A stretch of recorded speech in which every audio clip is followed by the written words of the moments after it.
You've all been reading about Volkswagen, haven't you? I like Volkswagens. We had one when I was a kid, the original Bug, back in the early 60s. I still have great memories about Volkswagen. My son's first car was a Volkswagen. I love Volkswagens. They've done some stupid things. Do you understand what they did? Let me just recap what they did. So maybe 10 years ago, they wanted to update their diesel engines, which makes sense. And so they worked at it and developed it and came through with it. And at the end, maybe it was like 15 years ago, so 6 or 8 years ago, they realized when they brought it to market that it didn't obey or didn't fall under the EPA, the Environmental Protection Agency's codes for emissions. And they knew that they were going to have to scrap years of work and millions of dollars of effort and scrap it. And then apparently a couple of engineers got together and said, you know what we can do? These are smart engines, the new kinds of engines. We can put an application on it that will put it in what they call a sleep mode. A sleep mode. And in this sleep or safe mode, when it recognizes that it's not on the road, but that it's in a laboratory, it will perform a certain way, different than when it's on a road.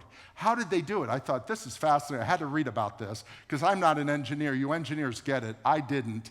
It could figure out that no wind was blowing across the hood of the car.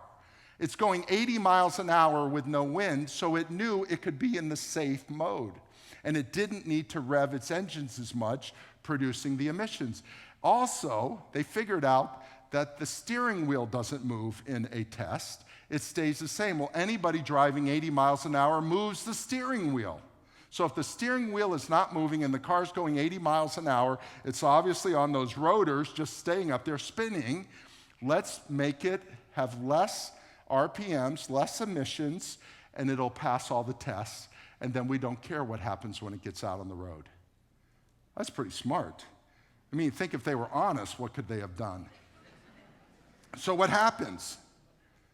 They do it, and what it turned out to be that the emissions on the road were 40 times greater, not 40%, but 40 times greater than in the safe or sleep mode.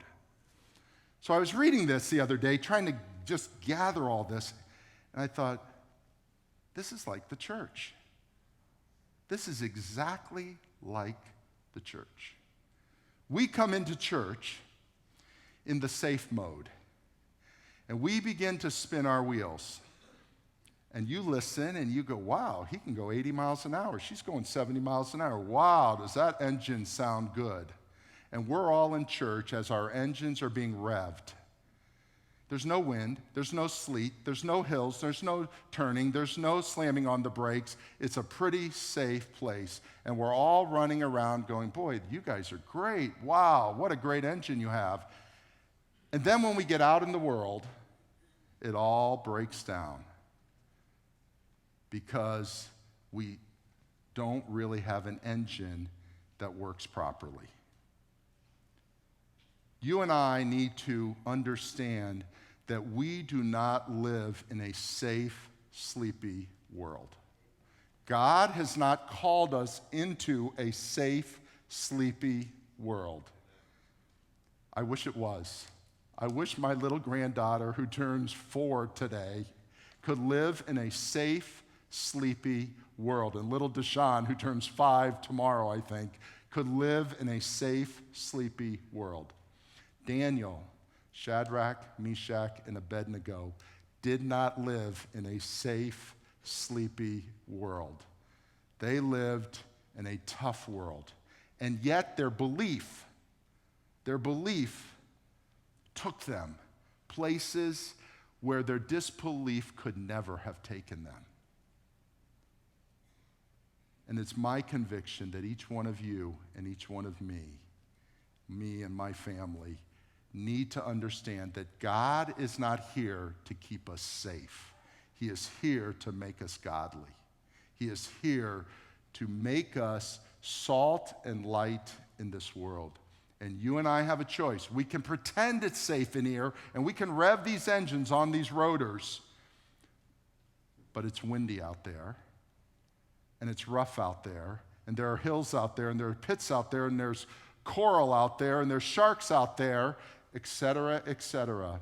And I want this to be a place that can prepare people to live out there.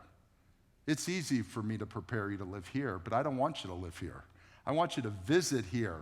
I want you to live out there and live out the gospel of Jesus Christ. It's all about this thing right here, at the cross,